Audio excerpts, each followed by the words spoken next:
Hola, buenas tardes, ¿cómo andan? ¿Me Hola Pablo, confirmas? ¿Qué Buenas tal? tardes. Buenas tardes, ¿se escucha bien? Bueno, ¿se escucha bien? sí, se escucha Sí, perfecto se Pablo. escucha bien. Perfecto, muchas gracias. Bueno, vamos a arrancar, a ver cuántos participantes. Ya somos 40 y se van sumando. Eh, Mientras se terminan de sumar sus compañeros, vamos a hacer un mínimo repaso para entrar en tema. Nos quedaba agotar la temática de ayer. Recordemos que estuvimos hablando, además de las medidas de seguridad en la primera media hora, después pasamos a ámbitos de validez temporal del derecho penal. ¿eh? Ámbito de validez temporal del derecho penal, esto es, qué ley se aplica en el tiempo frente a la comisión de un hecho delictivo. ¿Sí? Frente a la comisión de un delito, bueno, ¿qué ley se va a aplicar a esa persona que cometió un delito? En relación al tiempo, el factor que nos va a determinar justamente el principio general, que es la ley que se aplica, la ley vigente al momento de cometerse ese delito. ¿Sí? La ley vigente al momento de cometerse el delito. ¿Y cuándo se entiende para la doctrina que se ha cometido un delito? Bueno, aquí hay una división para la doctrina argentina, mayoritaria, a diferencia de la europea. El momento de comisión del delito es el momento que la persona expresa con su voluntad y ejecuta la acción, comienza la acción. Y esto es más garantista, digamos, más protector de derechos que considerar como la postura europea, que que el resultado es el que va a marcar o la consumación del hecho o el resultado, depende de la clase de delito que estemos hablando, son delitos de resultado o de peligro, pero bueno, en definitiva, la consumación y el resultado del delito es el que marcaría, según esta postura europea, qué ley debe aplicarse, en qué momento debe fijarse la ley que está vigente.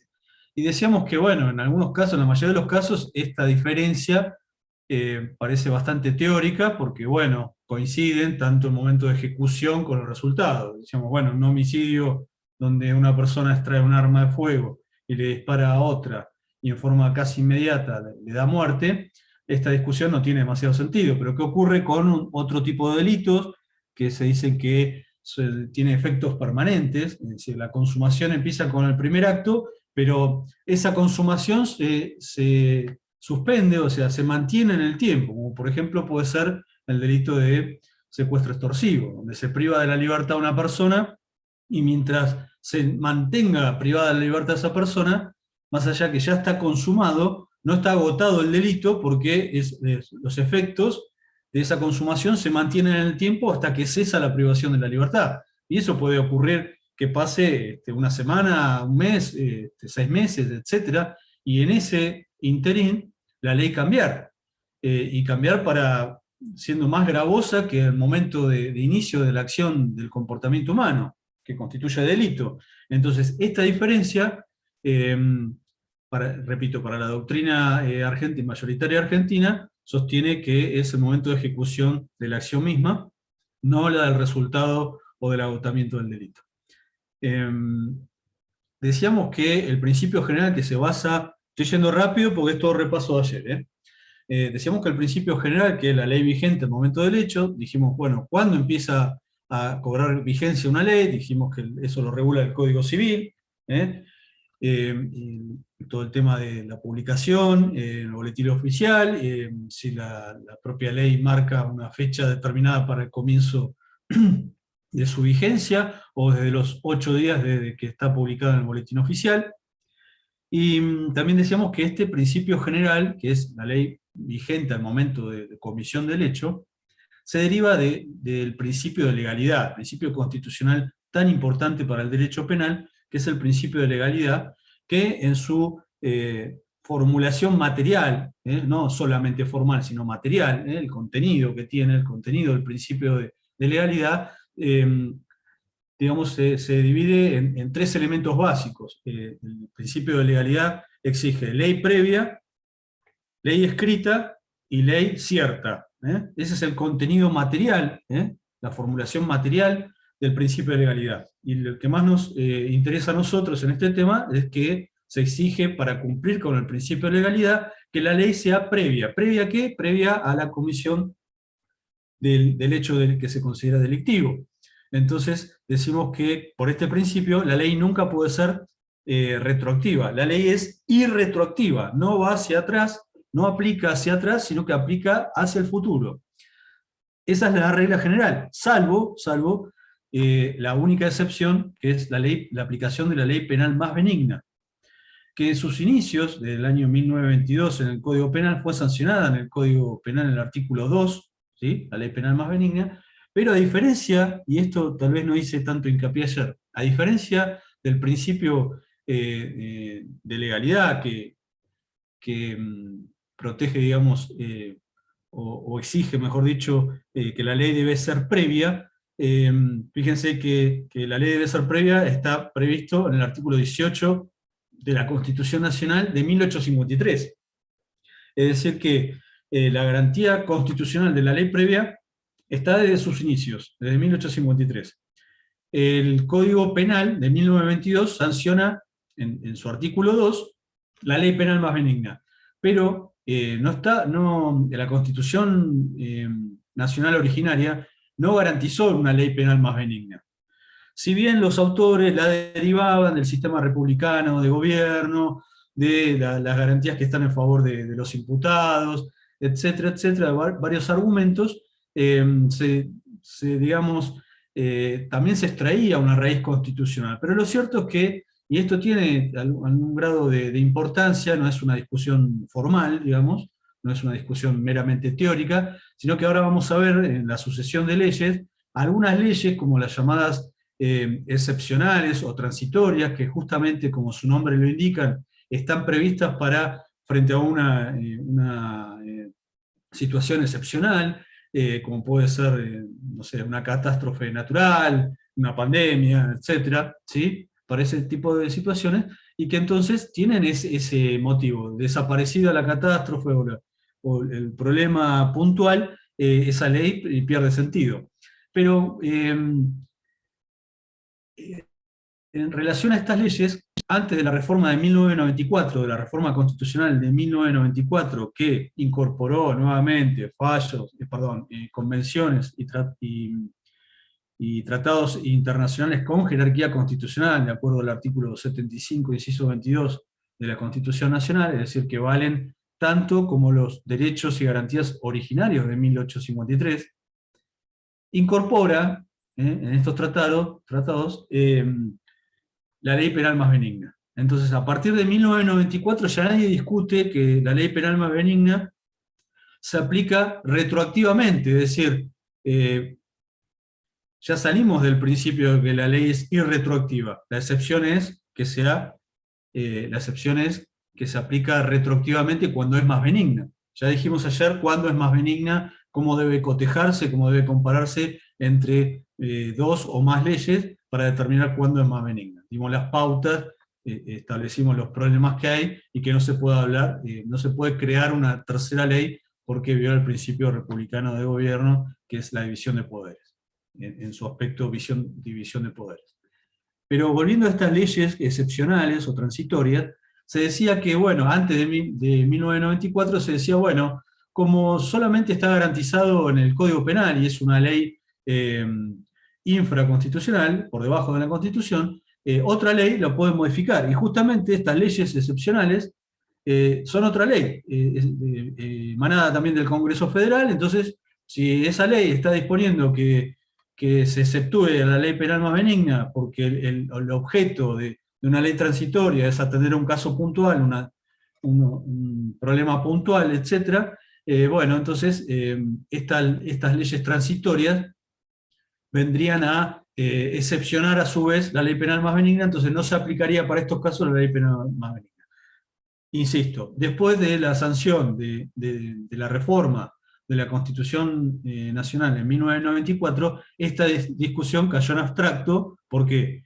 Porque justamente le reconoce garantía constitucional a la ley penal más benigna, entonces es una norma de rango superior a cualquier ley inferior a la Constitución, y de carácter operativo, es decir, aplica de pleno derecho, sin necesidad de su reglamentación, ¿sí? Por eso se dice que tiene carácter operativo.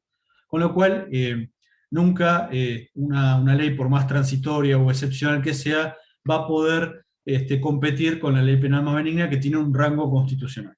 Eso se los quería aclarar porque eso a mí se me pasó. Otro tema que vimos ayer. Se discute, aunque es bastante claro, por lo menos la doctrina en general así lo opina, si debe aplicarse una suerte de jurisprudencia más benigna. Es decir, que si la ley puede ser retroactiva cuando en realidad se puede aplicar retroactivamente, o retroactivamente una jurisprudencia más benigna o no. ¿Cómo juega la jurisprudencia cuando va cambiando? La mayoría de los autores establecen que no, que la jurisprudencia no está prevista ni en la Constitución como ley previa, ni tampoco en el artículo 2 del Código Penal como ley penal más benigna. Claramente se habla de ley y no de jurisprudencia. Jurisprudencia, por supuesto, todos sabemos, es lo que dicen los jueces en relación a un caso determinado, lo que fallan los jueces frente a un caso determinado. Cuanto más alto es el tribunal, más consideración debe tenerse a los fallos. O sea, todos vemos en los diarios y en los noticieros que tiene mucho más repercusión un fallo, por ejemplo, de la Corte Federal, de la Corte de Nación, o de la Corte de cada provincia, que un fallo de primera instancia de un juez de primera instancia. Y esto tiene que ver con un criterio de unificación de los criterios, y que la propia Constitución Nacional dice que la Corte Nacional es el último intérprete de la Constitución Nacional. O sea, la misma Constitución Nacional le está dando jerarquía al máximo tribunal de la Nación. Rápidamente, y seguramente la bolilla de fuente de conocimiento y producción han estado viendo el tema de justamente la jurisprudencia como fuente obligatoria, ¿no?, de derecho penal. Y ya ayer dijimos que si bien es fuente, es una fuente secundaria, no es obligatoria para el juez. El juez está solamente atado a la ley, está sujeto a la ley y solamente a la ley. Ni la doctrina ni la jurisprudencia sí puede apoyarse, pero no es una consulta obligatoria para el juez o para el tribunal. Pero, ¿qué ocurre con las llamadas jurisprudencia plenaria? Es decir, los fallos plenarios de los altos tribunales, incluidos las cámaras de apelaciones, tienen una reglamentación que son bastante afirmativas, en el sentido de que esos fallos plenarios, que se juntan en las distintas salas de la Cámara, o también en los tribunales de casación que tienen distintas salas, se juntan frente a un planteo puntual, de un caso puntual, donde está discutido en las distintas salas. La sala A dice A, la sala B dice Z, y la sala C dice H. Entonces, sobre un mismo punto a decidir. Entonces, ¿qué pasa? En esos fallos plenarios se juntan, forma plenaria, pleno, se juntan en pleno todos los jueces, y entonces votan qué criterio jurídico hay que aplicar para el caso concreto. Y entonces se dice que, bueno, ahí por mayoría, un fallo plenario sale en tal sentido. Y claro, entonces en esas reglamentaciones dicen que los fallos plenarios van a ser obligatorios para los jueces inferiores, digamos, de grado, ¿no es cierto? Esto está discutido acerca de la obligatoriedad o no de los fallos plenarios, porque justamente, como la ley marca, la única fuente obligatoria, inmediata y obligatoria de derecho penal es la ley. Pero bueno, también por el criterio de economía procesal, los fallos plenarios se respetan. ¿Por qué? Porque si el superior tiene un criterio determinado, ¿qué sentido tiene que el inferior, que el juez de grado, dicte una resolución contraria? Porque solamente va a provocar que la parte perjudicada recurra en apelación o con un recurso extraordinario para que el superior, que ya tiene un criterio formado, le dé la razón. Entonces, en la práctica, por economía procesal, los jueces de grado que no están de acuerdo con la resolución de ese criterio plenario, ¿sí?, del superior tribunal, deben dejar a salvo su criterio, es decir, yo opino de tal manera, pero por economía procesal resuelvo de acuerdo a lo que dice el órgano superior, por economía procesal, para no tener que obligar a la parte que estoy desfavoreciendo a tener que interponer un recurso. Bueno, todo esto para explicarles que es más o menos un fallo plenario. Y el fallo plenario entonces se discute en materia de ámbito de aplicación si puede ser aplicado en forma retroactiva, es decir, si la persona, para que lo entiendan claro, si la persona puede decir, bueno, miren, cuando a mí usted, señor juez, dictó la sentencia, no existía el fallo de corte y ahora hay un fallo de corte que me está dando la razón a mí. ¿Y qué hacemos con eso? Bueno, ya les digo, como principio general, no estamos hablando de jurisprudencia de retroactividad o de retroactividad de la jurisprudencia, porque la ley habla de la ley, nada más. Pero autores como Zaffaroni, Alágiles Lócar y otros sostienen que, bueno, y además con apoyo, por ejemplo, en el Código Procesal Penal de la provincia de Buenos Aires, no me acuerdo ahora del artículo, pero hay un recurso de revisión de sentencias que se da para los casos incluso de cosas juzgadas, es decir, cuando ya la sentencia quedó firme, nadie la recurrió, o la recurrieron y los tribunales superiores fueron confirmándola, la sentencia queda firme, se dice, pasa a la autoridad de cosas juzgadas. ¿Y qué ocurre entonces cuando una sentencia pasa a la autoridad de cosas juzgadas y cambia la ley? ¿Y qué ocurre cuando cambia la jurisprudencia? Bueno, la Corte, perdón, el, el Código Procesal Penal de la Provincia de Buenos Aires establece para el recurso de revisión, uno de los supuestos es el caso en que varíe la jurisprudencia plenaria de alto tribunal en favor digamos, de la persona que solicita la revisión. Con lo cual está, de alguna manera, avalando la retroactividad de la jurisprudencia más benigna, ¿sí? Porque tendría la persona derecho a decir, bueno, mire, ahora los tribunales superiores, la Corte está diciendo que esto no era delito, por ejemplo. No era delito. Entonces yo quiero que se me revise mi fallo, porque el juez de acá de primera instancia dijo que sí que era delito. Y ahora hay una interpretación jurisprudencial que cambia la interpretación del juez que dictó un fallo en contra mío. Es un tema discutible, pero bueno, es para que ustedes lo conozcan. Lo mismo con el tema de la cosa jugada material. Es decir, puede la persona cuando... Sí, ¿por qué? Porque se aplica la ley penal más benigna. Es decir, como tiene garantía constitucional la ley penal más benigna, aun cuando haya una sentencia firme pasada a la autoridad de cosa juzgada, yo puedo pedir la revisión de esa sentencia porque cambió la ley y a mí me conviene porque es más benigna la ley que se dictó después del fallo, después de la sentencia que a mí me condenó. ¿Se entiende? Bueno, vamos cerrando este punto, quería repasar estos temas, que habían quedado un poco pendientes, y si quieren hacerme alguna pregunta de este tema, y si no ya pasamos a la teoría del delito, que es el tema de hoy. Una pregunta, profesor.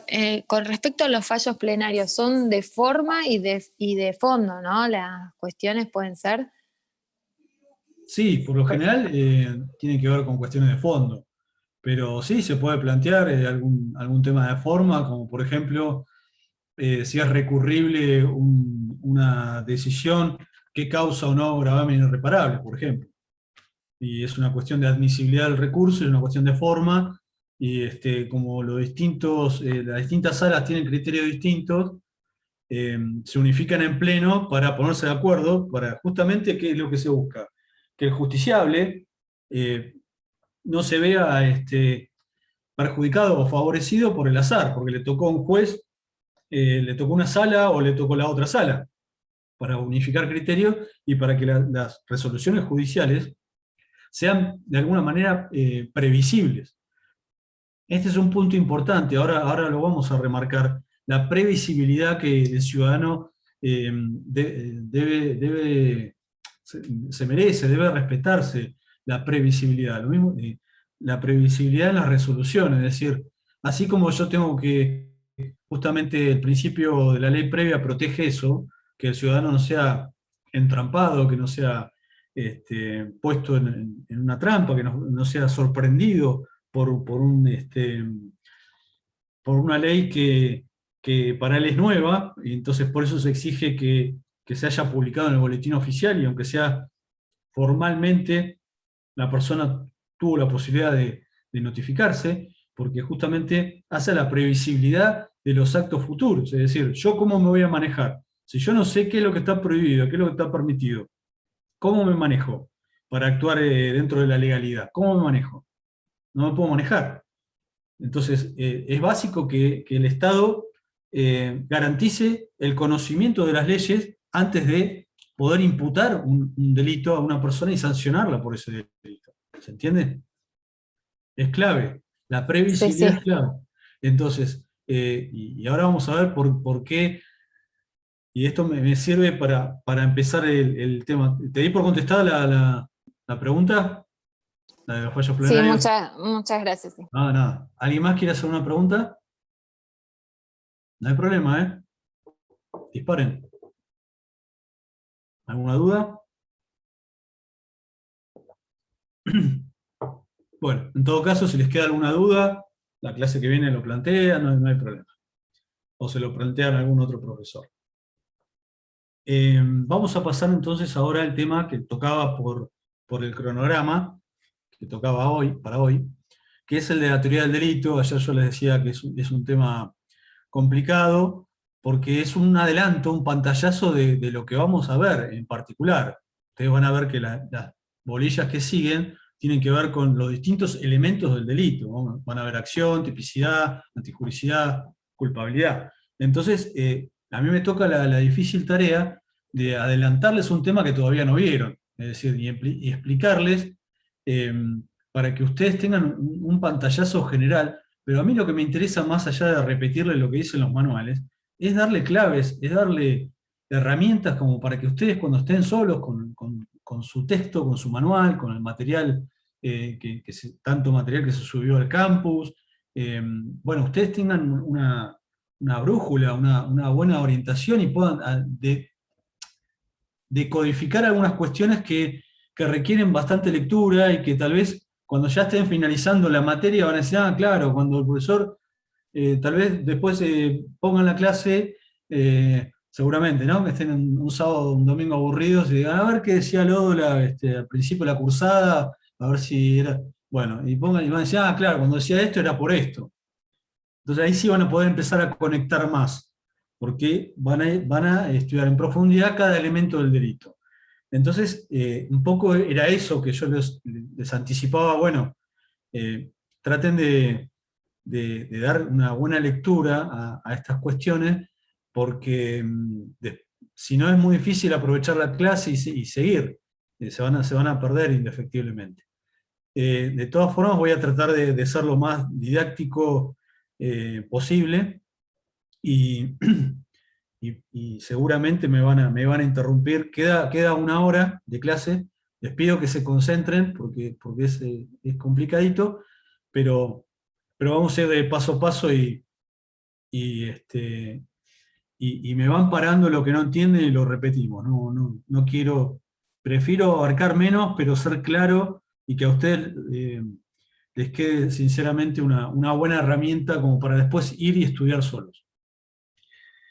Un poco de la mano de la pregunta y del tema que surgió de la previsibilidad, voy a ir a una cuestión muy general, pero que les va a ayudar a entender el tema de esto de la previsibilidad, ¿no? ¿Previsibilidad de qué? Como ciudadano, tengo que tener la previsibilidad de saber qué leyes eventualmente me van a castigar, porque yo sé que el artículo 19 de la Constitución Nacional, que dice que principio de reserva, todo lo que no está expresamente prohibido está ampliamente permitido. Entonces, si yo conozco lo que está prohibido, bueno, me puedo manejar con márgenes de libertad en relación a todo el resto. Eso tiene que ver con la previsibilidad.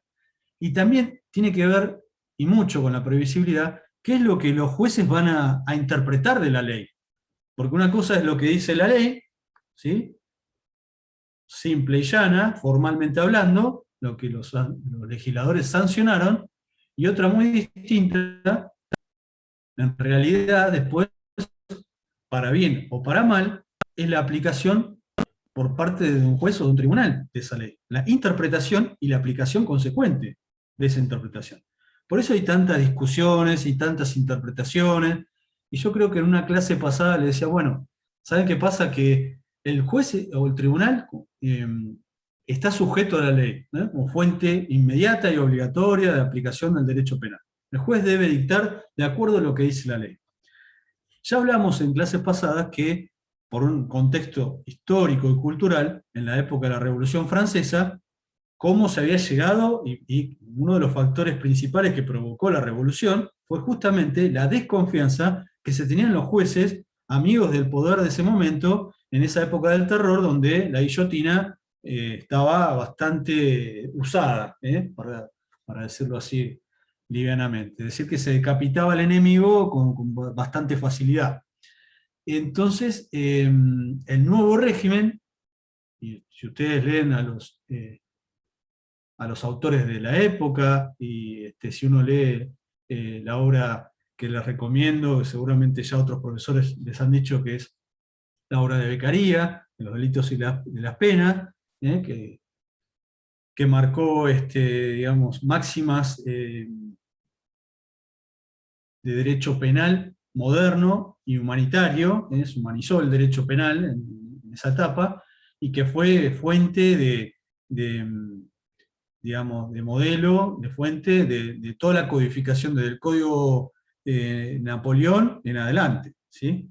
De fuente no solo de leyes penales, sino de constituciones, ¿sí? Principio de legalidad, por ejemplo, separar claramente lo que era la ética, el pecado de lo que es un delito, cortar con la justicia, con el concepto de justicia divina, el derecho canónico, y eso de la mano también con todas las ideas iluministas del contractualismo, etcétera, etcétera. Pero lo cierto es que en esa época se tenía mucha desconfianza de los jueces, y es más, se llegó a decir que el juez debía ser solo boca de ley. Boca de ley significaba que el juez simplemente se tenía que pronunciar de acuerdo a lo que decía la ley sin dar demasiadas opiniones ni interpretaciones.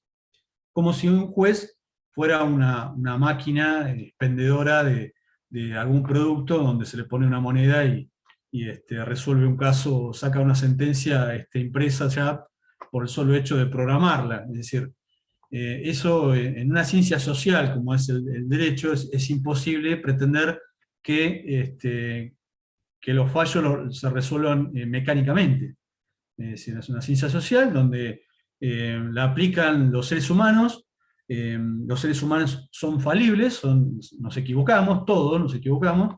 Por eso también está previsto que haya instancias superiores, en donde hay jueces de primera instancia, Cámara, tribunales de casación, Corte Suprema, etc., porque se sabe que las personas se pueden equivocar, y si se equivocan, otras personas tienen derecho de que opinen otros, y a su vez otros, hasta que, bueno, llegan instancias que hay que dar un corte, pero quiero decir, está flotando el error. Lo que no se puede negar es que sí o sí para administrar justicia, para aplicar la ley al caso concreto, debe interpretarse la ley. Ahora, ¿esta ley se puede interpretar de cualquier manera? Los jueces pueden una mañana estar de mal humor y no le gustó la cara del imputado, y entonces le aplican al máximo la pena porque no le gustó la cara.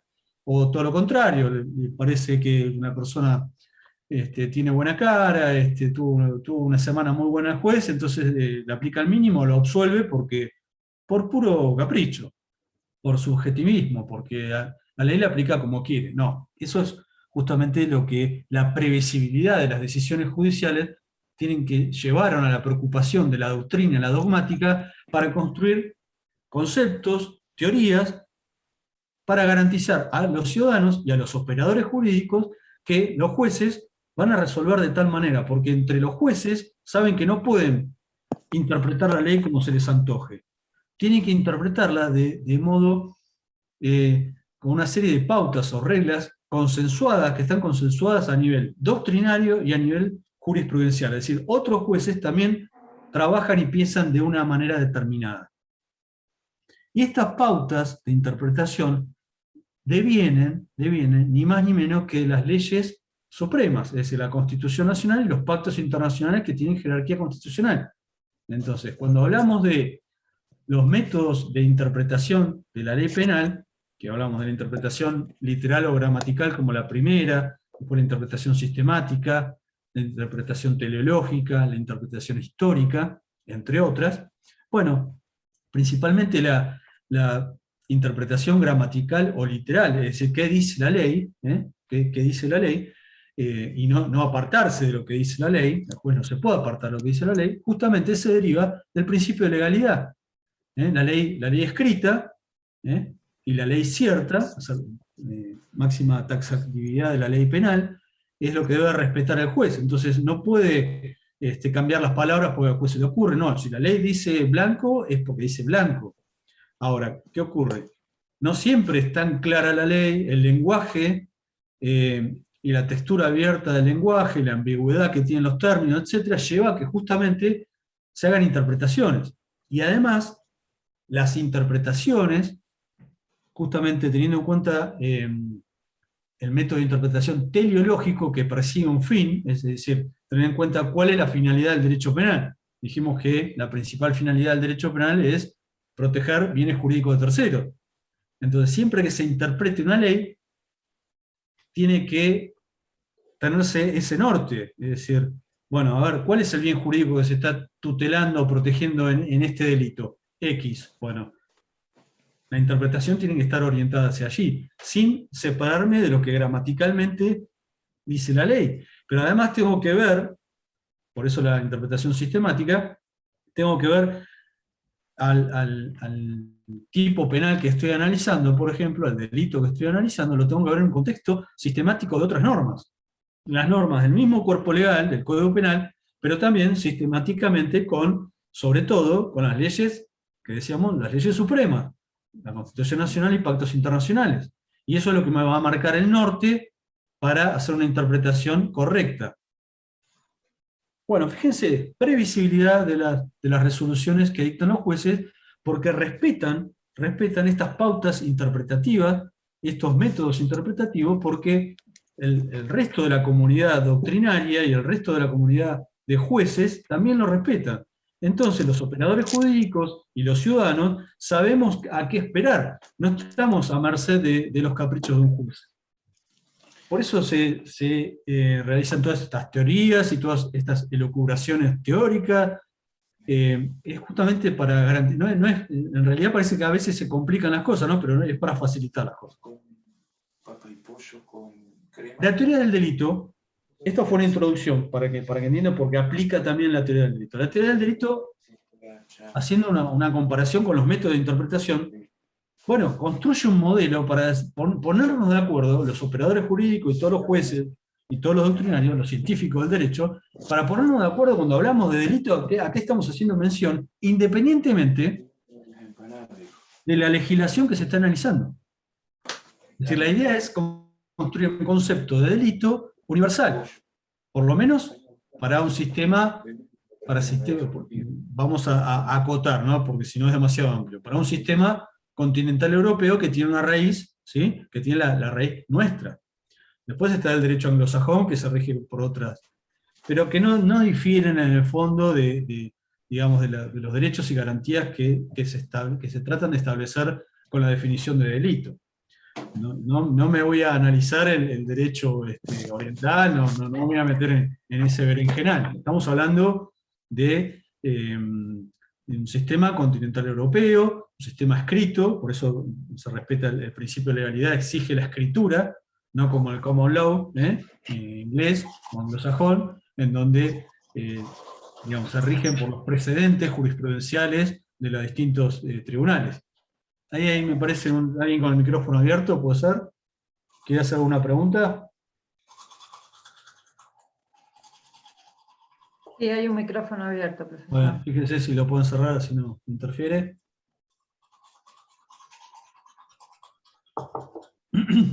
Bueno, hasta acá, bien. Estamos dando unos primeros pasitos, estoy haciendo toda una introducción para que ustedes entiendan a qué nos estamos enfrentando.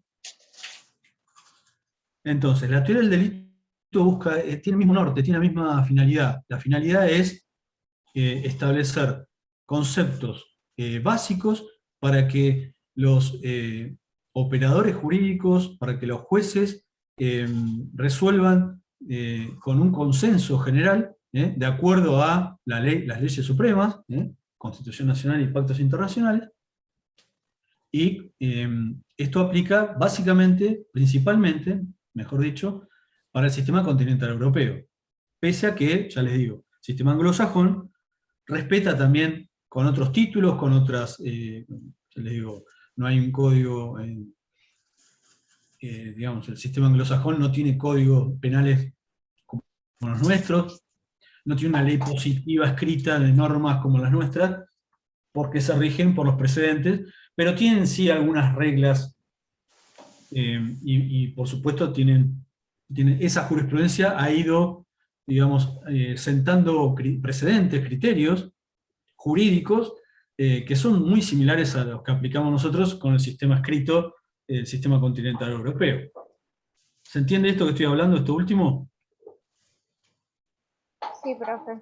Sí. Ustedes sabían que a nosotros nos rige un sistema continental europeo que es escrito, por eso el principio de legalidad exige la escritura y rechaza la costumbre como fuente del derecho penal. La costumbre no es fuente del derecho penal, salvo para algunos casos, por la ventana, que puede entrar alguna costumbre, la costumbre supletoria o integradora, que es otra cuestión. Pero en principio la costumbre no es fuente del derecho penal, ¿sí? Solamente la ley, como dijimos. Y la ley tiene que ser escrita.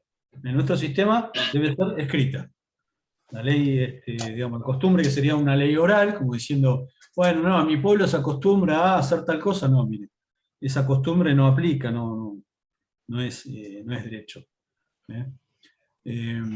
Sí, por ejemplo, en sistema civil y comercial, algunas costumbres hacen a que se aplique, porque bueno, la ley civil tiene otras fuentes del derecho mucho más amplias que el derecho penal. Las buenas costumbres, los principios generales, la ley civil aplica otros criterios.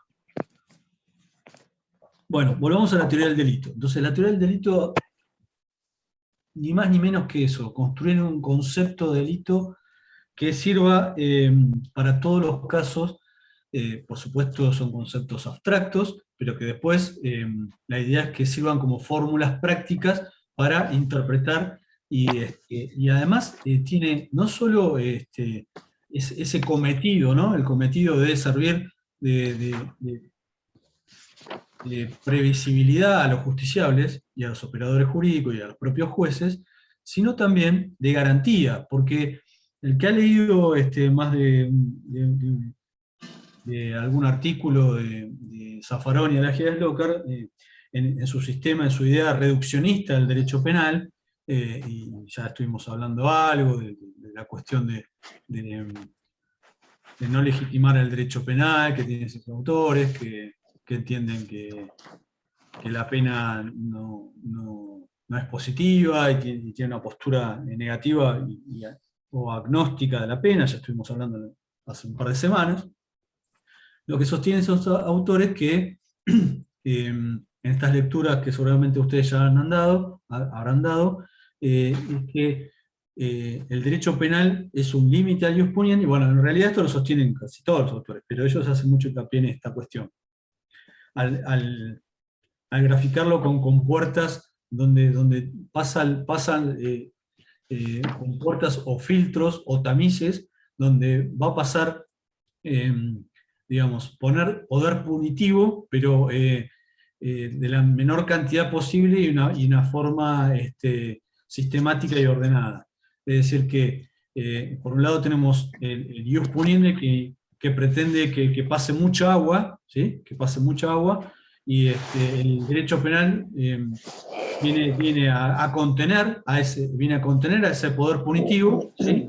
y a generar filtros y compuertas donde va abriendo mínimamente esas compuertas como para que se filtre ese poder punitivo y que lleve a captar una conducta delictiva y en definitiva imponer una pena como última ratio, ¿no?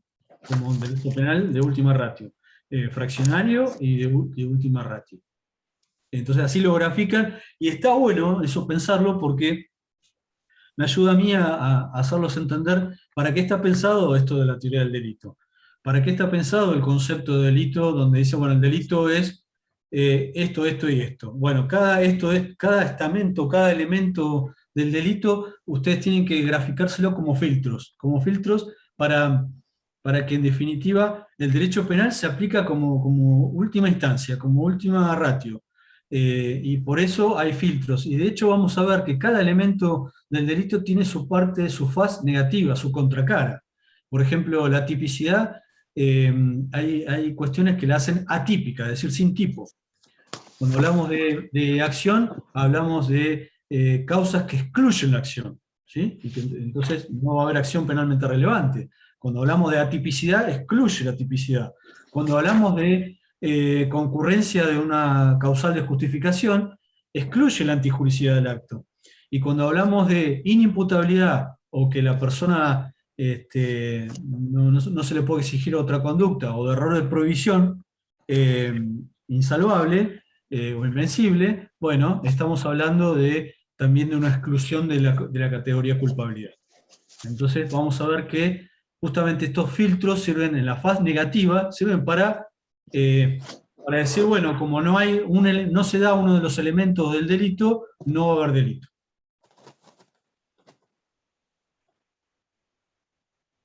Consecuentemente, con esto les dije que para que haya delito se tienen que dar todos los elementos de su definición. Basta que uno de los elementos no concurra para que ya no considere delito. Por ejemplo, si concluyo que no hay una acción penalmente relevante, porque hay una fuerza física irresistible, ya lo van a estudiar la semana que viene, o un acto reflejo, entonces no hay una voluntad por parte de la persona en realizar ese acto, bueno, entonces va a haber una causal de exclusión de la acción. Eso ya me determina que no va a haber delito, no me sigo preguntando si es típica, si es antijurídica o es culpable. Hoy por hoy hay consenso que delito es una acción típica, antijurídica y culpable. Esos son los 4 elementos que constituyen el concepto, que conforman el concepto de delito. Repito, hoy por hoy, en la actualidad, el concepto de delito se entiende que es una acción, comportamiento humano que puede ser una acción o una omisión, típica, antijurídica y culpable. ¿Sí? A lo largo de la historia se han analizado alguna categoría, principalmente la de la punibilidad. Pero en realidad la punibilidad da una respuesta más que como elemento del delito, del concepto de delito, se refiere más a cuestiones de política criminal, en donde el legislador, en casos puntuales muy concretos, por razones de política criminal, se entiende que no es necesaria la aplicación de una pena. ¿Sí?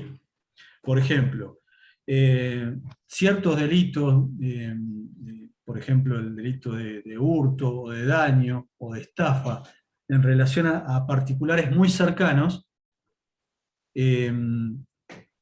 no van a ser delito porque el legislador entendió que para mantener la paz familiar prefiere que dar lo que se llama una excusa absolutoria.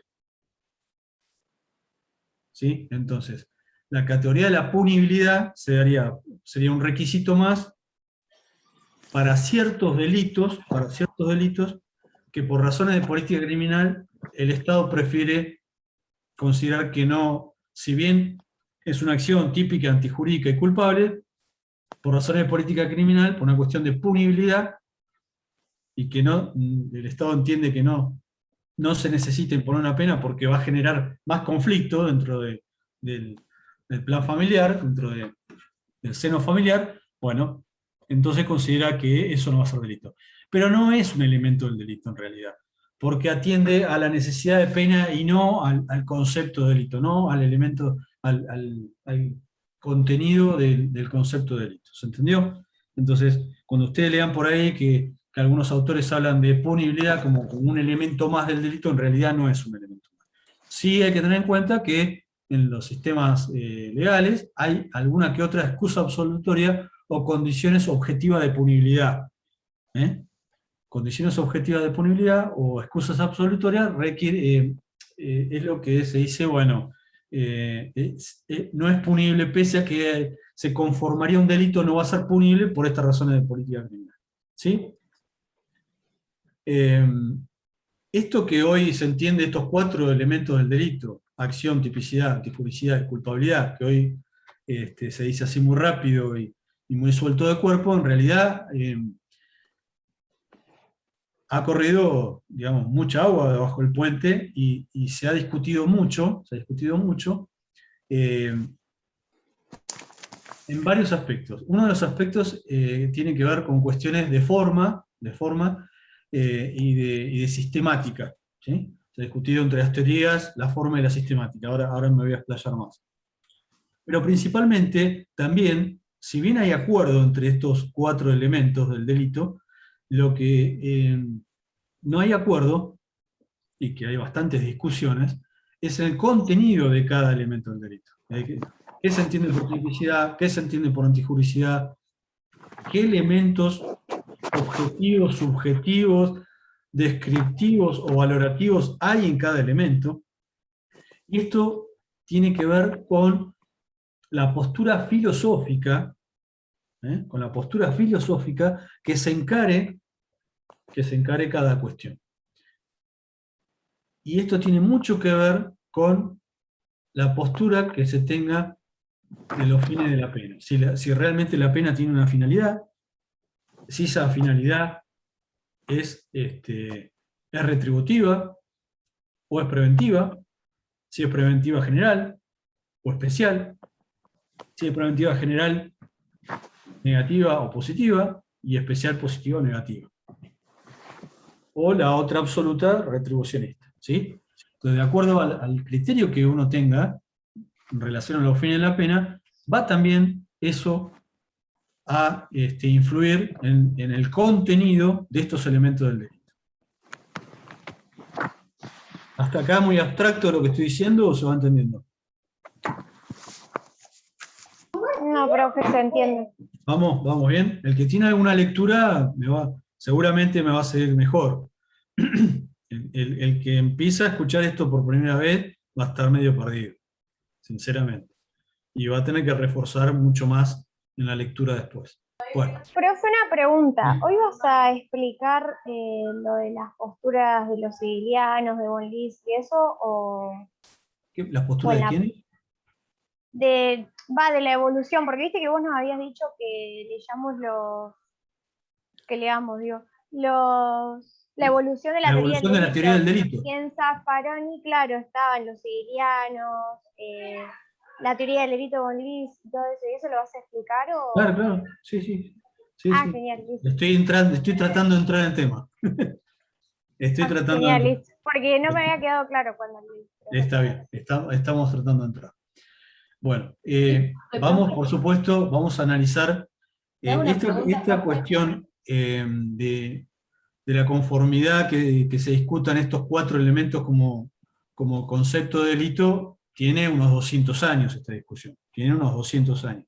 Si nos vamos más atrás, desde la Edad Media, para no remontarnos mucho más atrás, que ya estuvieron estudiando ustedes, pero desde la Edad Media se consideraba al delito desde el punto de vista puramente subjetivo, ¿sí? Puramente subjetivo. Y esto tiene una explicación porque en esa época, recuerden que regía el derecho también, tenía mucha influencia. Primero había una concepción divina de lo que era lo jurídico, ¿no? En donde el rey tenía un mandato divino, directo, por parte de Dios, y entonces se mezclaba la ética, lo moral, el pecado, todo se mezclaba con las acciones civiles de las personas. En esa época entonces el derecho canónico tenía mucha influencia, y esta postura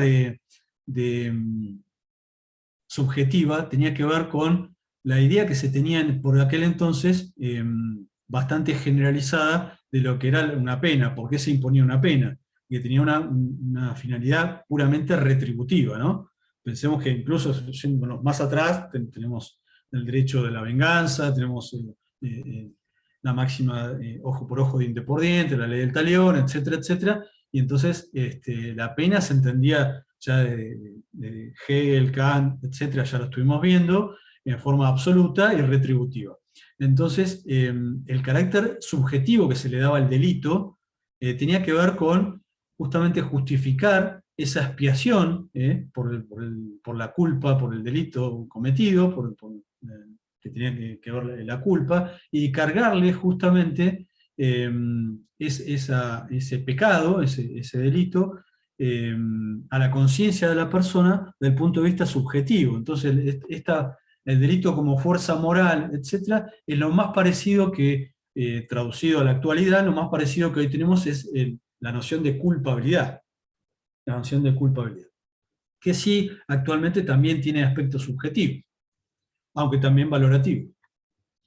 Bueno, entonces esta idea de delito unimembre, como teniendo en cuenta solamente la cuestión subjetiva, esta carga moral al delincuente, esta vinculación, servía también para graduar el monto de pena a imponer, porque había grados justamente de culpabilidad. Si uno necesitaba expiar esa pena, ese pecado, ese delito cometido, delito pecado, era más o menos lo mismo, se consideraban iguales, entonces necesitaba tanto tiempo para ser, digamos, expiado, de ser subsanado, de ser cumplida la pena en términos de culpa, ¿no es cierto? Y servía entonces esta graduación de la culpabilidad para establecer los distintos montos de pena.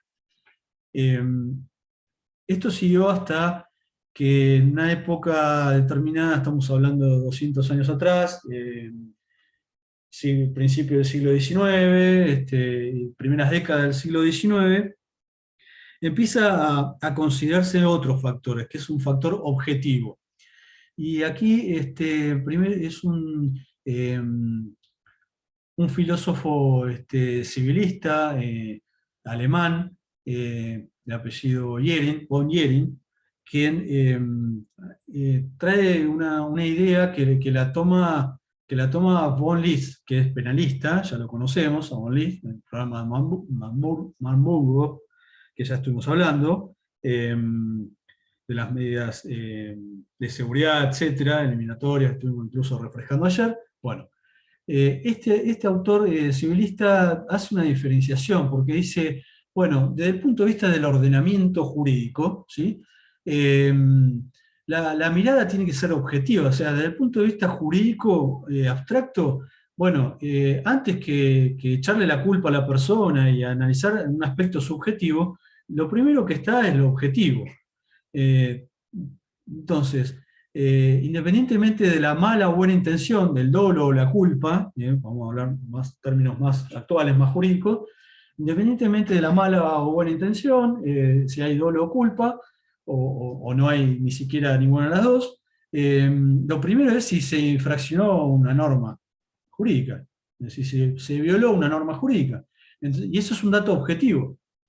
Entonces, no es solamente importante lo subjetivo, que después es cómo le voy a hacer pagar esa culpa, expiar la pena, etcétera, etcétera, sino primero es verificar si se ha violado una norma, desde el punto de vista objetivo. Bueno, esto dio el puntapié inicial para empezar a analizar modernamente, en forma teórica,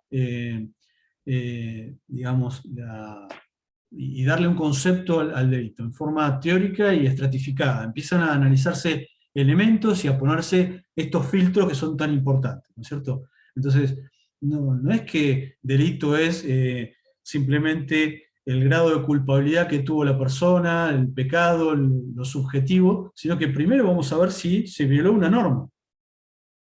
Es decir, por eso es mucho más moderno esto, y tiene que ver con ya la separación entre lo divino y lo terrenal, donde la justicia terrenal se maneja, se rige por reglas, por normas. no por el pecado, no se mezcla el juicio definitivo de Dios cuando se acabe el mundo.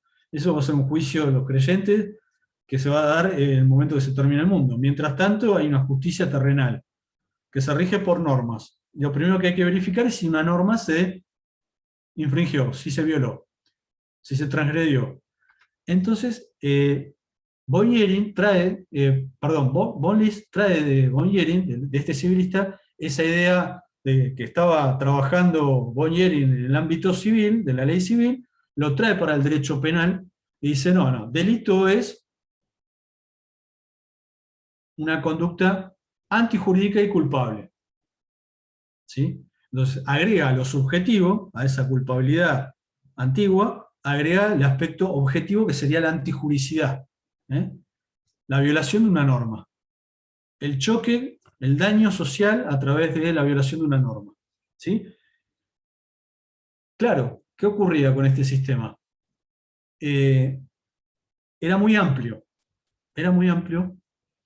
y entonces aparece una idea que trae otro autor alemán que se llama Belling, por eso se habla de un sistema List-Belling, List-Belling, por los dos autores alemanes.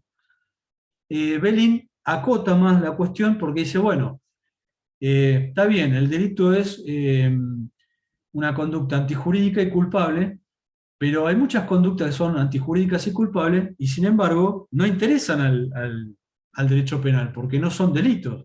No es un homicidio, un robo. Una persona puede, por decir un ejemplo moderno, violar, incumplir un contrato, o pasar un semáforo en rojo, o estacionar en doble fila. ¿Está violando una norma jurídica? Y sí. ¿Está siendo culpable en esa violación? Sí, porque tenía que haber previsto que el semáforo estaba en rojo, sabía que no se puede estacionar en doble fila y lo hizo. Es decir, es una conducta antijurídica porque violó una norma general y culpable. ¿Eso es un delito? No nos dice que sea un delito. Eso lo que nos dice es que la persona violó una norma. Ahora vamos a ver qué norma violó. Porque si violó una norma administrativa le va a interesar el derecho administrativo. Si violó una norma civil, le va a interesar al juez civil un incumplimiento contractual, por ejemplo. Si violó una ley laboral, bueno, el juez laboral va a intervenir. Entonces, Belling trae este concepto acotante, genera una categoría más, ya el delito es tripartito, un elemento más, que la tipicidad. Entonces, para que haya delito, hasta ese momento se decía que tenía que haber una conducta típica, antijurídica, y ya teníamos la cuestión subjetiva que era la culpabilidad, que ya venía de antiguo. Yo esto se lo trato de contar como un cuentito, discúlpeme, alguno tal vez ya tenga una lectura más avanzada, pero prefiero que lo escuchen como un cuentito y se amiguen con el cuento, y que después se rebanen los sesos para ver otras cuestiones mucho más complejas. Entonces ya teníamos, por 1906, los 4 elementos del delito, donde empieza toda la doctrina, o sea, ya venían discutiendo el contenido de cada elemento. Ya estamos, digamos, con las categorías, cómo se fueron generando. Repito, desde la Edad Media hasta principios del siglo XIX, se hablaba solamente del aspecto subjetivo, de la culpabilidad, como expiación de la pena, etc. Luego se agrega de la mano de un civilista que es Jhering, traído por von List, al derecho penal, el concepto de antijuricidad, el objetivo es importante, objetivo valorativo, y termina de agregar la cuarta categoría, Belling, a través de la tipicidad. Por eso se habla del sistema List-Belling. Este sistema, que es el sistema causalista, naturalista, cuando hablan de causalismo, los representantes del causalismo naturalista son estos autores, List-Belling. Era un sistema que se derivaba, justamente tenía por detrás todavía la idea de retribución, de la pena como retribución, y esto no es algo que hay que perder de vista. Tenía una idea de pena como retribución todavía, ¿no? Las ideas preventivistas todavía no habían prendido del todo. Pero se basaban básicamente en un sistema metodológico científico derivado de las leyes de la naturaleza. El método de la naturaleza. Desde la experiencia, prueba y error, y desde la experiencia, antecedente consecuente, deductivo, no inductivo, sino deductivo, sistema deductivo, método deductivo. Entonces aplicaban estos métodos de la naturaleza para definir los distintos elementos del delito. Entonces crearon un sistema que se dividía tajantemente entre lo objetivo y lo subjetivo.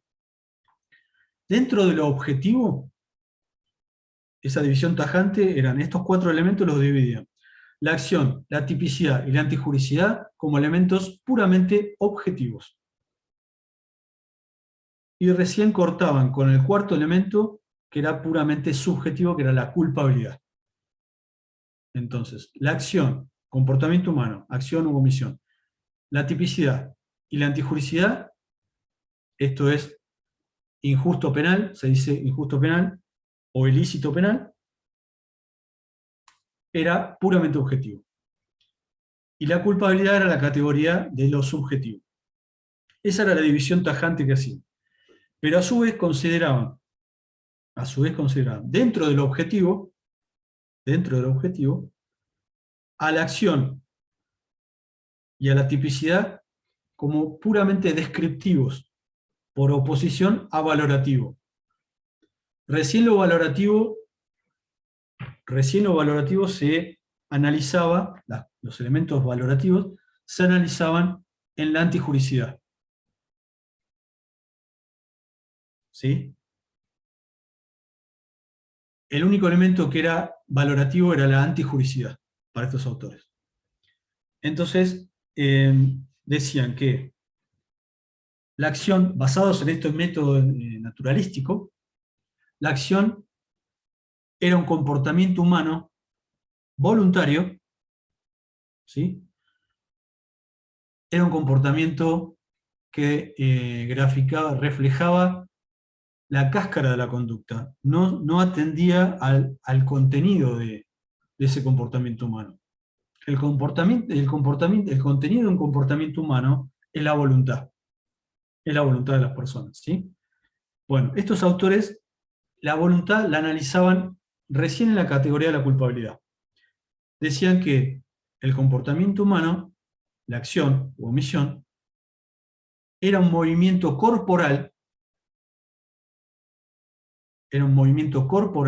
por eso se habla de la cáscara de la conducta, ¿sí? Que causaba un resultado X, ¿sí?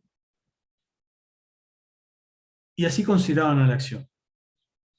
Haciendo abstracción, digamos, separando el contenido de ese comportamiento humano, que es la voluntad, que como aspecto subjetivo recién lo analizaban en la culpabilidad.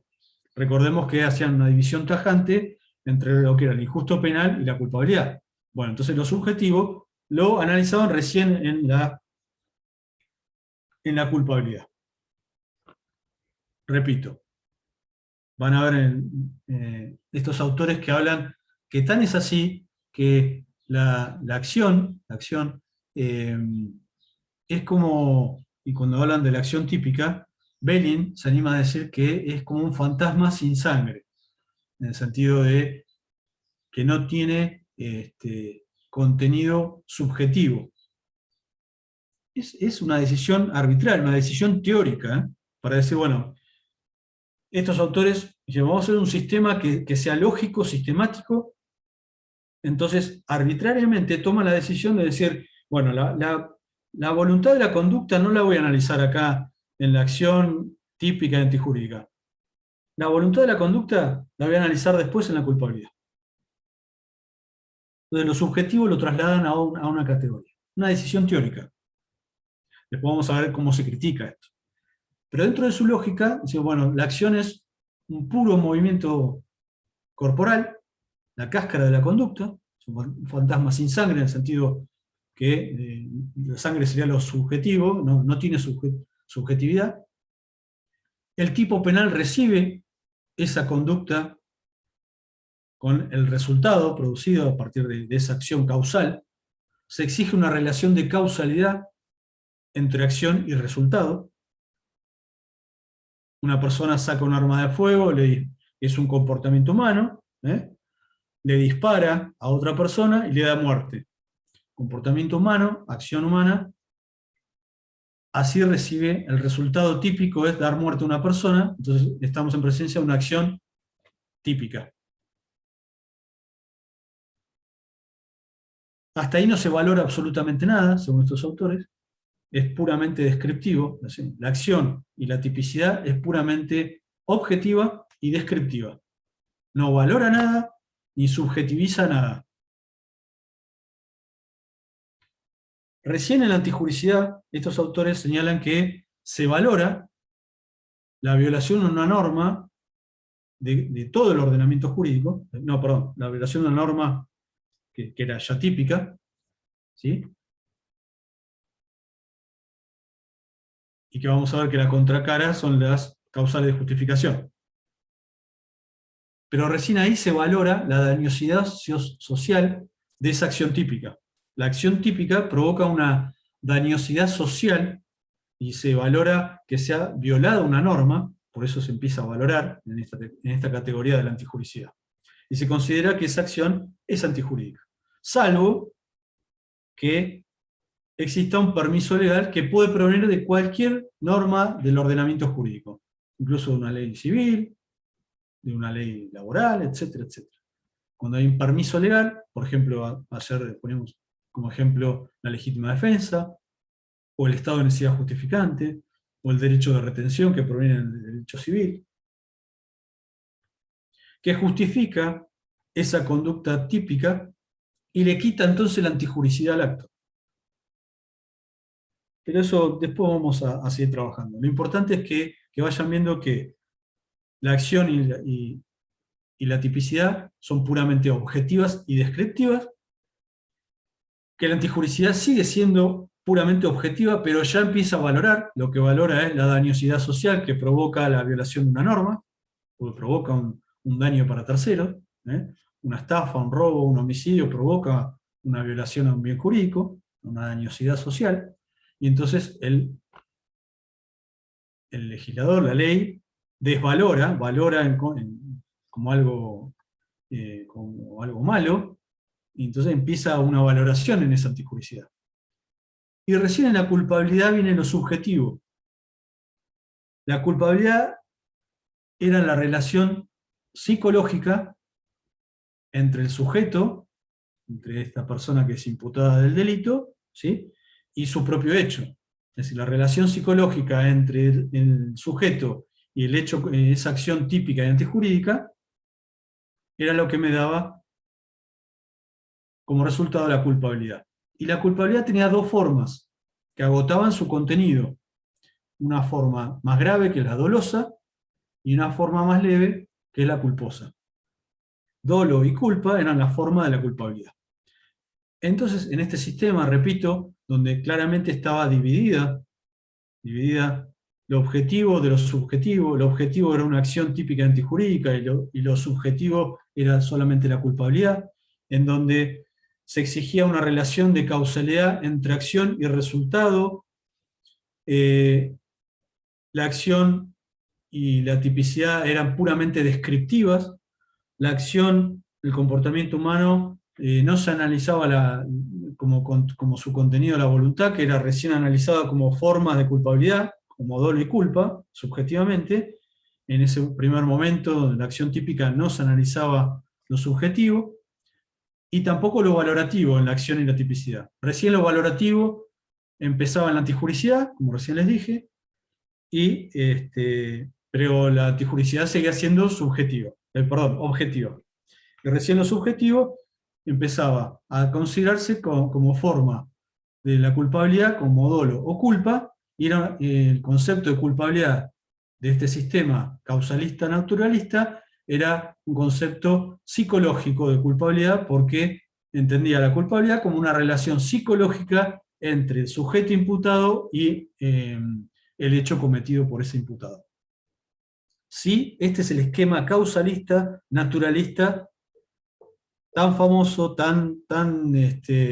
digamos, pensemos en esto, ¿no? Tenía la impronta justamente del contractualismo, tratar de aplicar en forma mecánica la ley, en forma lo más objetiva posible, en forma más sistemática y ordenada, y que en apariencia tenía digamos, como mérito digamos, una lógica impecable, es decir, cerraba por todos lados porque eran conceptos limitados y limitantes hacia otras categorías. ¿Sí? ¿Hasta acá alguna pregunta?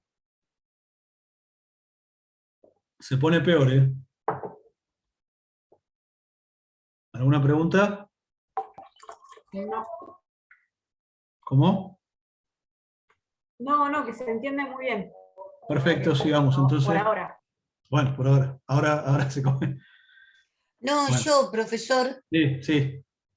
sí, ¿de qué punto del tiempo se empezó a analizar la acción de subjetiva y objetiva? Y bueno, ahora lo vamos a ver. Hay un cambio sistemático que viene con el finalismo, que nos falta todavía, digamos, la acción, digamos, el dolo y la culpa se analizan en la tipicidad.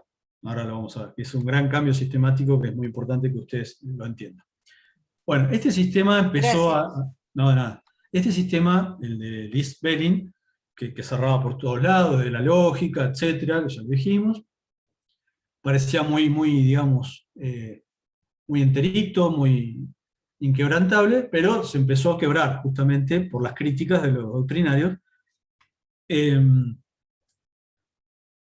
Una de las primeras críticas que se le hicieron es que había tipos penales, muchos tipos penales en realidad, que no podían explicarse la ausencia de elementos subjetivos. Es decir, cuando se analizaba la acción típica, ya había que sí o sí considerar elementos subjetivos porque de lo contrario era impracticable, es decir, era demasiado arbitraria la construcción. Vamos a un ejemplo que señalaban estos autores. Por ejemplo, en el delito de hurto, que es la apropiación, en realidad la sustracción de una cosa total o parcialmente ajena,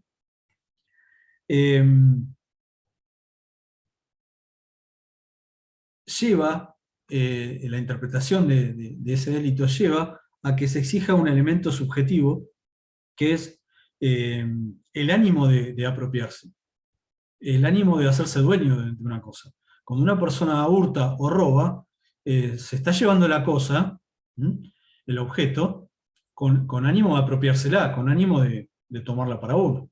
Ahora, si yo les pongo el ejemplo de una persona que va a un bar y deja un paraguas en la puerta, en la entrada del bar, donde hay varios otros paraguas, porque llueve como hoy, y cuando sale con alguna copita de más, tal vez toma un paraguas de otra persona y se lo lleva, convencido que es su propio paraguas, yo les pregunto, ¿tiene ánimo de apropiación? ¿Tiene ánimo de dueño al apropiarse, al tomar esa cosa y llevársela? Claramente no. La persona se confundió. Y eso es lo que modernamente se llama, y después vamos a estudiar, error de tipo, que lo que hace es quitarle tipicidad al acto. Es una, digamos, es una de los causales de atipicidad del tipo objetivo, que después lo van a estudiar, que es, analizan el tipo subjetivo, que es un error sobre uno de los elementos del tipo, que justamente que yo desconozco o me confundí en relación a que algo es, me estoy llevando algo con ánimo, con otro ánimo. ¿Sí? Entonces, este aspecto subjetivo había que considerarlo ahí en la tipicidad. No se podía, recién en la Zaffaroni pone un ejemplo que es muy claro. No puedo empezar a pintar toda una casa y recién darme cuenta cuando llego al altillo, cuando estoy terminando de pintar toda la casa, que en realidad era la casa que tenía que pintar o era otra casa. Es decir, hay cuestiones que hay que definir a priori para seguir avanzando y que tenga una lógica.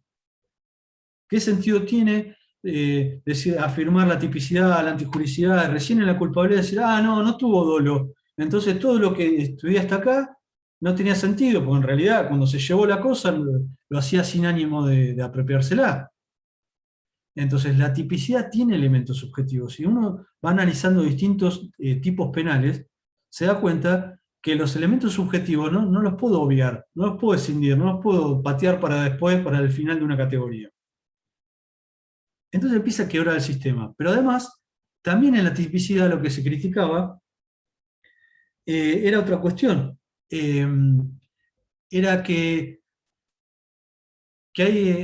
faltaba hacer valoraciones. Faltaba hacer valoraciones.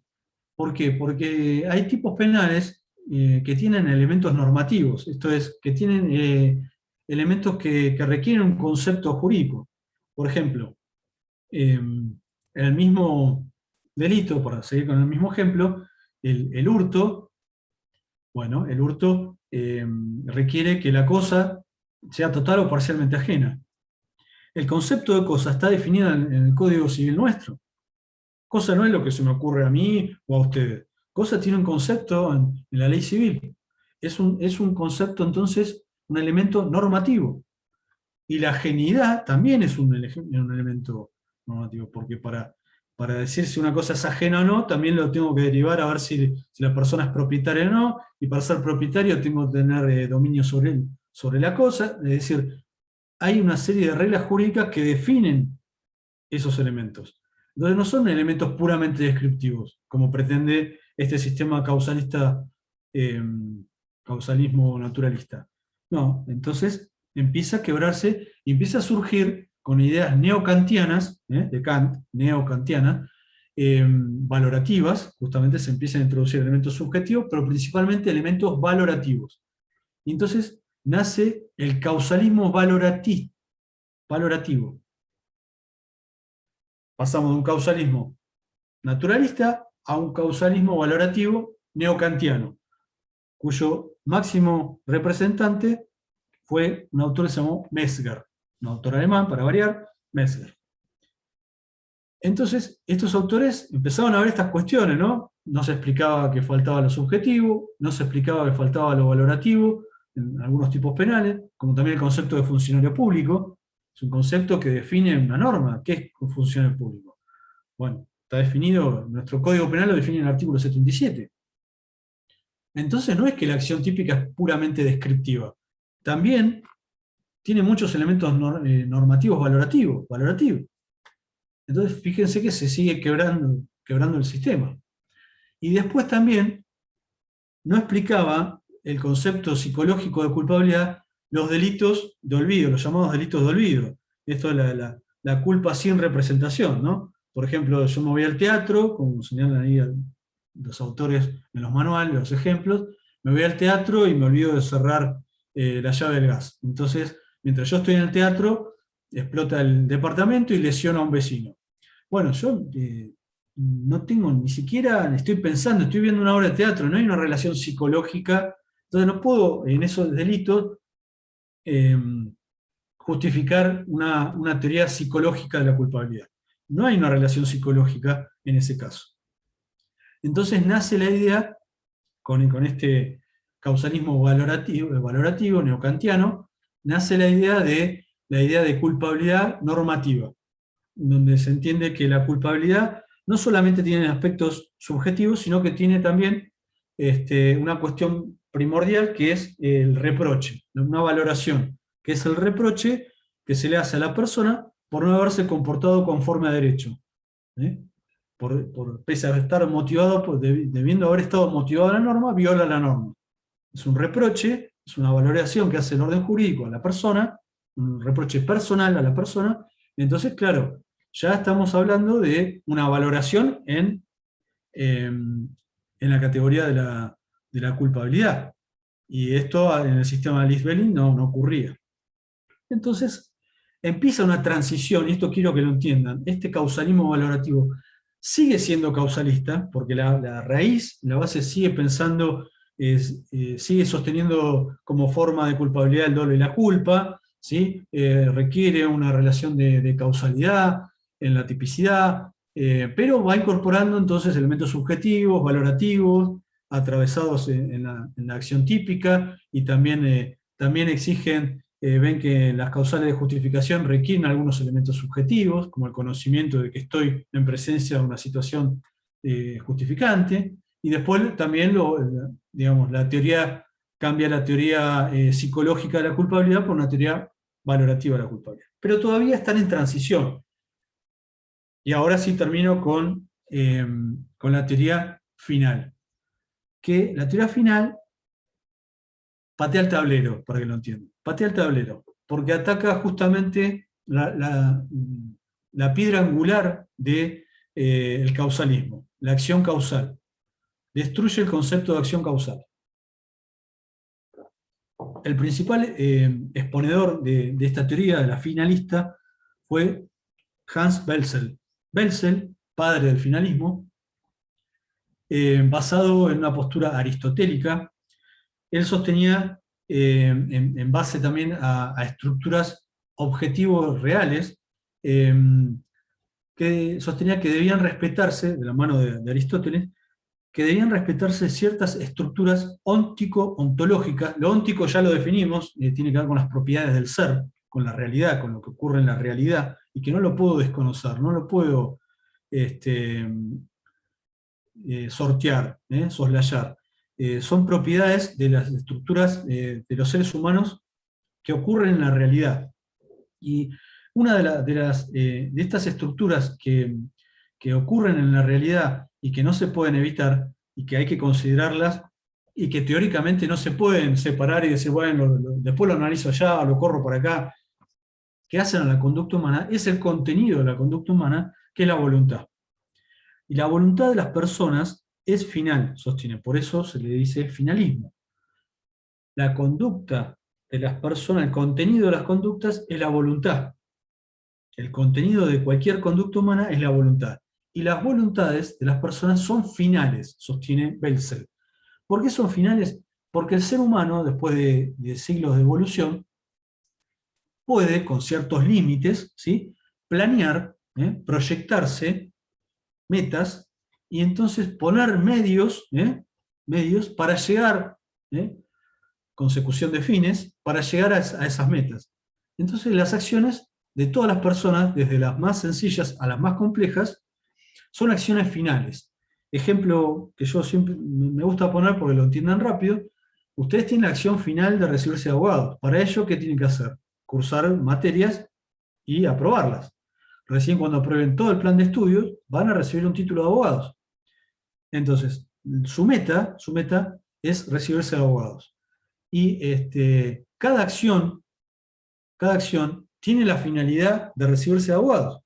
Cada acción de ir a la facultad, bueno, en este caso lamentablemente no, de cursar a través del Zoom, etcétera, etcétera, rendir exámenes, aprobarlos y ir pasando materias hasta completar el plan, tiene como finalidad recibirse de abogado. Y así cualquier meta o cualquier plan simple o complejo que los seres humanos nos proponen. Con ciertos límites, por supuesto.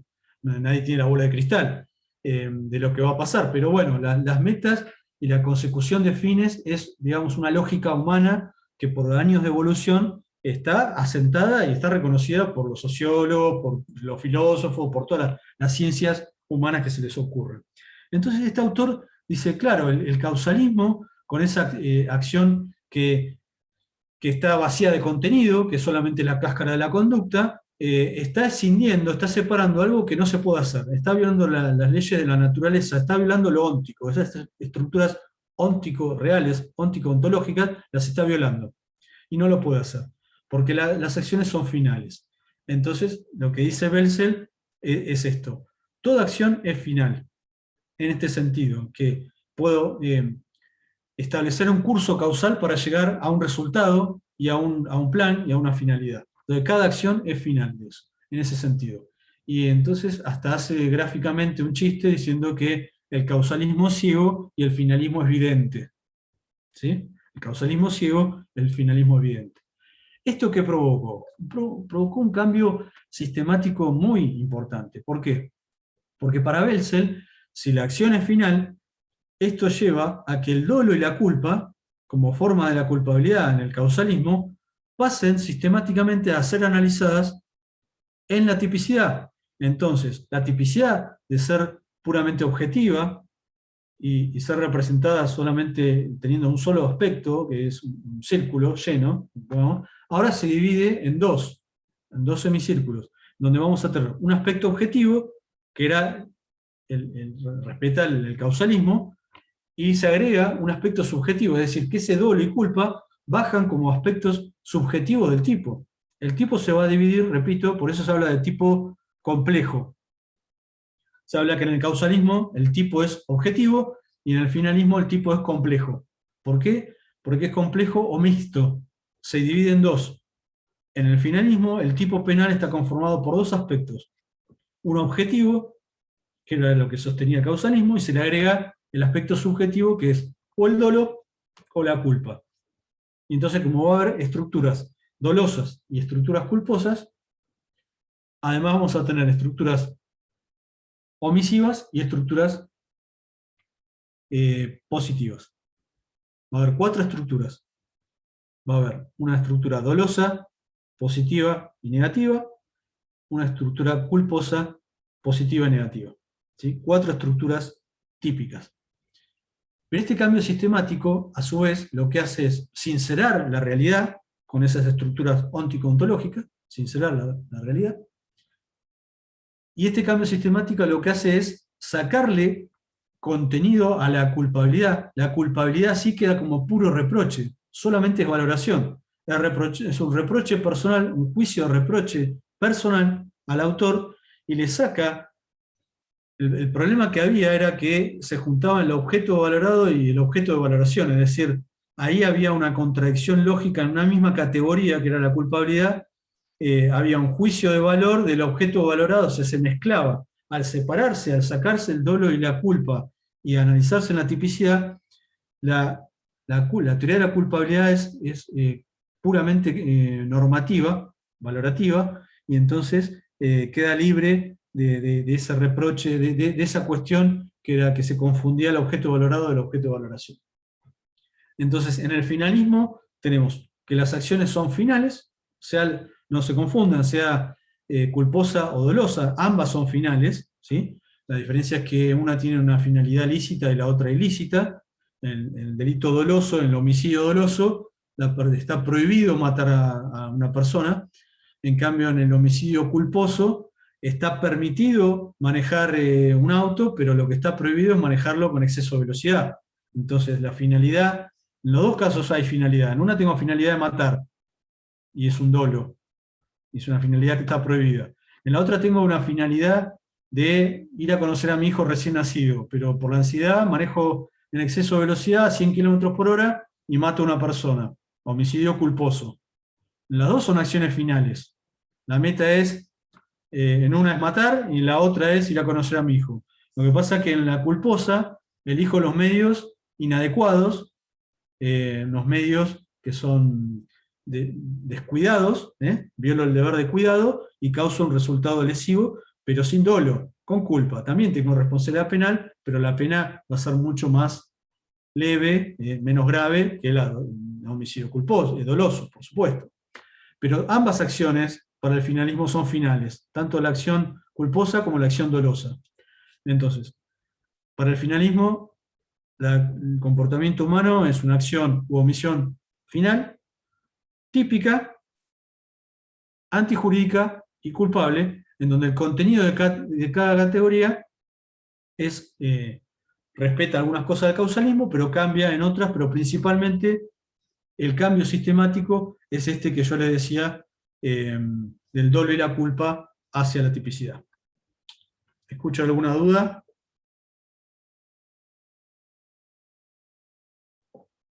Con esto hicimos un derrotero por las distintas teorías más importantes. Después les queda complementar con el funcionalismo moderado de Roxin, y extremo de Jacobs, que algo ya hablamos, y el doctor Ricker creo que ya algo les contó.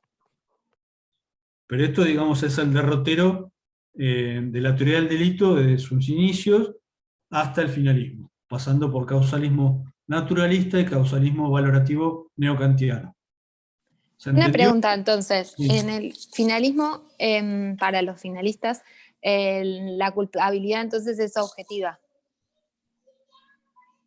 No, la culpabilidad es valorativa.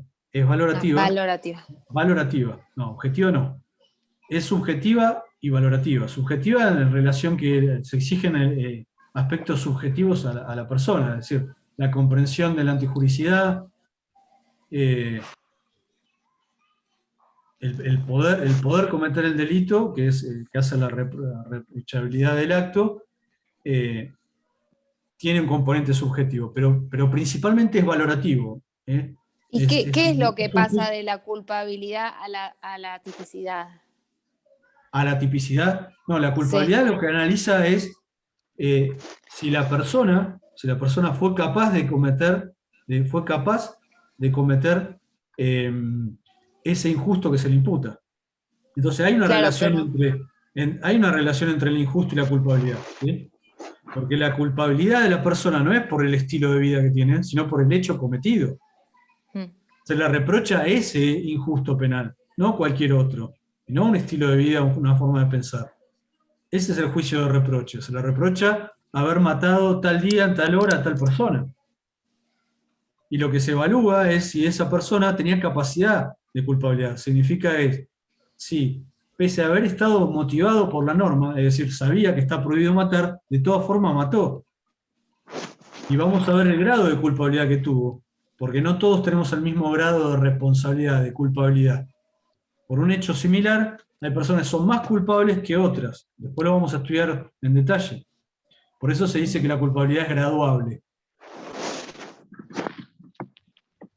Me interesa que hayan entendido el derrotero y los cambios de contenido de los elementos del delito de acuerdo a estas teorías que cambian del sistema causalista valorativo, neocantiano y después el finalista.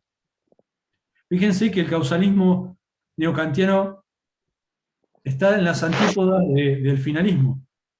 Kant y Aristóteles en este sentido tienen, digamos, posturas filosóficas totalmente distintas. Kant tiene una postura justamente normativista y Aristóteles es realista. Por eso Belzel habla de estas estructuras lógicas, ontológicas reales, porque se basa en lo óntico, en la realidad, en la naturaleza del ser. El normativismo de Kant entiende que primero tiene que estar la norma. La norma es la que va a modificar en todo caso la realidad. En cambio, desde Aristóteles y la postura finalista dice, bueno, no, miren, la realidad nos pone límites.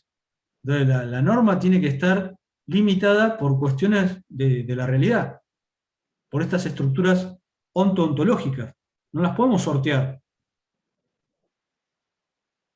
Es filosófico, y lo tienen que entender, lo tienen que leer, masticar y entender. Porque si quieren estudiar esto de memoria, no se los aconsejo. Me quedo tranquilo si les generé bastantes inquietudes, cosas para pensar, y bueno, ahora a estudiar. Por supuesto, cualquier duda, lo que sea, no solo a mí, sino a los profesores que vengan antes del parcial, se lo preguntan, ¿sí? ¿Alguna otra duda? Ya me excedí el tiempo. Pero bueno, el que se quiera quedar, estoy por ahí.